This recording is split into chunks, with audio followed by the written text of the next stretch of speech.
सिक्किम शब्द सुनते ही जो मन में ख्याल आता है वह है खूबसूरत वादियां, हरियाली, ऊंचे झरने और सिक्किम के टेढ़े मेढ़े रास्ते। सिक्किम की हमारी यात्रा शुरू हुई रांची से। हम रांची से सिलीगुड़ी गए और वहां एक दिन के लिए रुके। सिलीगुड़ी के ही एक होटल में हम रुके और वहां खूब मजे किए।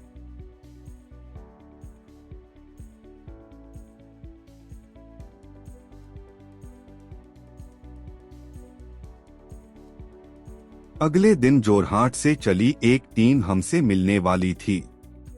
अगले दिन हम गंगटोक के लिए चले। तय यह हुआ कि रास्ते में हम एक जगह रुकेंगे जहां पर हम सब मिलकर फिर आगे की यात्रा शुरू करेंगे। लेकिन हाथ में कैमरा हो और किसी की इंतजार तो फिर खाली कौन बैठता है, तो हम लोग वन विभाग की नर्सरी में घुस गए और वहां समय बिताया। जब हमारी टीम पूरी हो गई तब हम चले गंगटोक की ओर। पीछे पीछे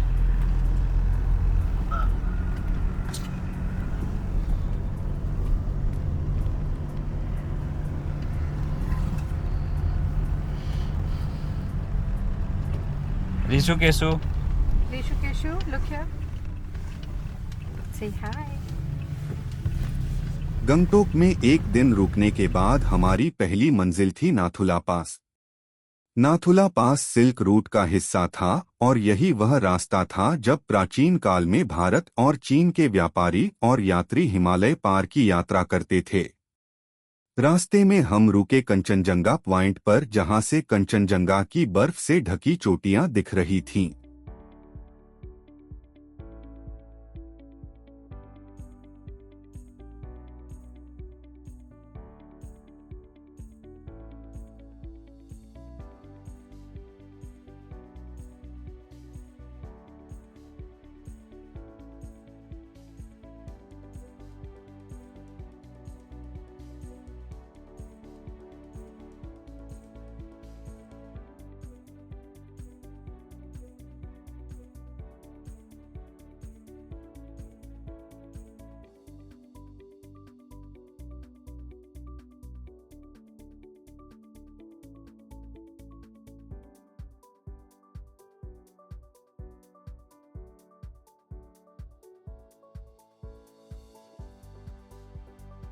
रास्ते में हम एक जगह और रुके। बच्चों ने मोमोज का आनंद लिया। यह जगह इसलिए याद रहेगा क्योंकि यह हमेशा याद दिलाता रहेगा कि ऑक्सीजन की कमी नाथुला में है। इन्हीं सीढ़ियों से रीशु बाबू लुढ़क गए, शायद ऑक्सीजन की कमी से।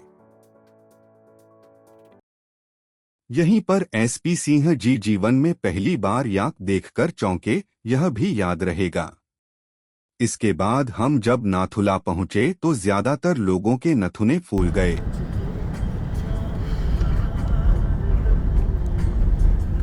किसी को बाहर निकलते ही ऑक्सीजन की कमी हो जा रही थी, तो कोई बर्फीली हवा के चलते बाहर निकलने की हिम्मत नहीं कर पाया। कुछ लोग बच्चों की देखभाल के चलते बाहर नहीं निकल पाए। लेकिन हम 4 लोगों ने हिम्मत की और चीन की सीमा को छूकर आए। इस चित्र में सफेद बिल्डिंग चीन में है और लाल रंग की संरचनाएं भारत की हैं।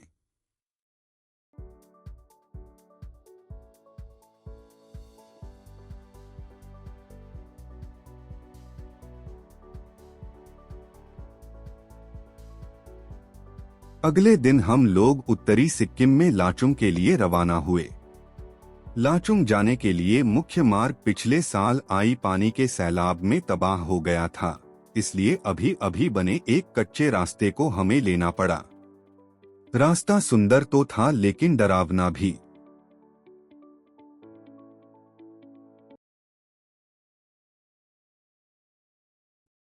चलते हुए जब हम एक जगह तिस्ता नदी के किनारे पहुंचे तो खुद को गाड़ी से उतरने से नहीं रोक पाए। रास्ते में कई छोटे बड़े झरने मिले जो बेहद खूबसूरत थे।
लाचुंग होटल पहुंचकर जब हमने खिड़की खोली तो कुछ ऐसा नजारा दिखा। ऐसा लग रहा था जैसे हम लोग सपने में हों। ऐसा लग रहा था जैसे कि हम किसी डरावनी जगह पहुंच गए हों। लेकिन सुबह उठते ही नजारा बदल गया था। वही डरावनी चोटियां अब बर्फ से ढकी हुई थी। सुबह जल्दी तैयार होकर हम सभी 0 पॉइंट की तरफ रवाना हुए। थोड़ा ऊपर जाने पर जमीन, पेड़ सभी बर्फ से ढके थे। मौसम खराब होने के कारण हमें 0 पॉइंट से थोड़ा पहले ही रुकना पड़ा। बर्फ में बच्चे बड़े सब लोगों ने खूब मजा किया।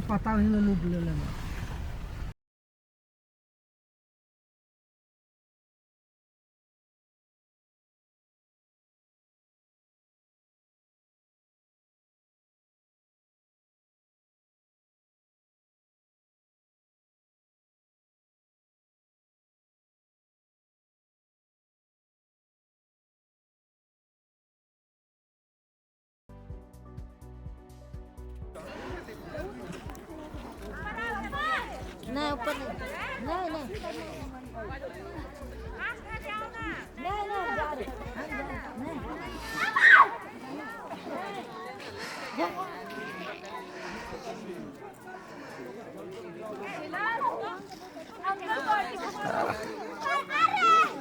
बस बस हो गया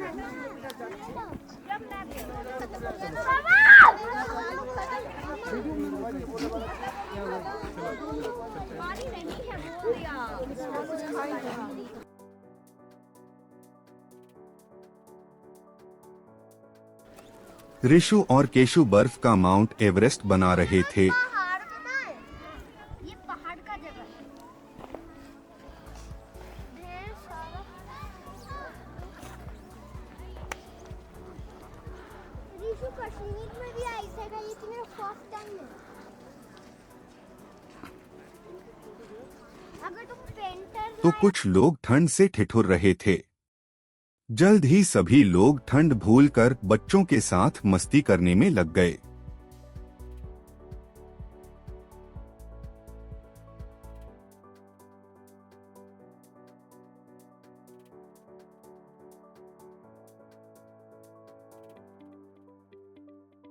लौटकर हम लोग लाचुंग के ही एक होटल में रुके, जहां रात का तापमान -14 तक पहुंच गया। अगले दिन हम सब सुबह सुबह कटाव के लिए रवाना हुए। यह जगह ऊंचाई पर एक पहाड़ है जो बेहद खूबसूरत है। सर्दी के मौसम में जब यह बर्फ से ढका होता है तो इसकी खूबसूरती देखते ही बनती है।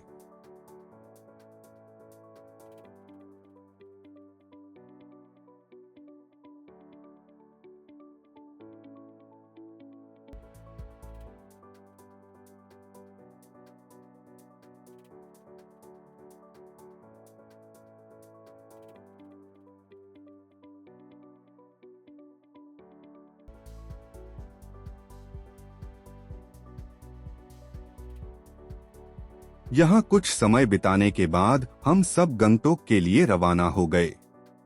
अगले दिन गंगटोक के रोपवे और एक पार्क देखकर सिलीगुड़ी के लिए रवाना हो गए।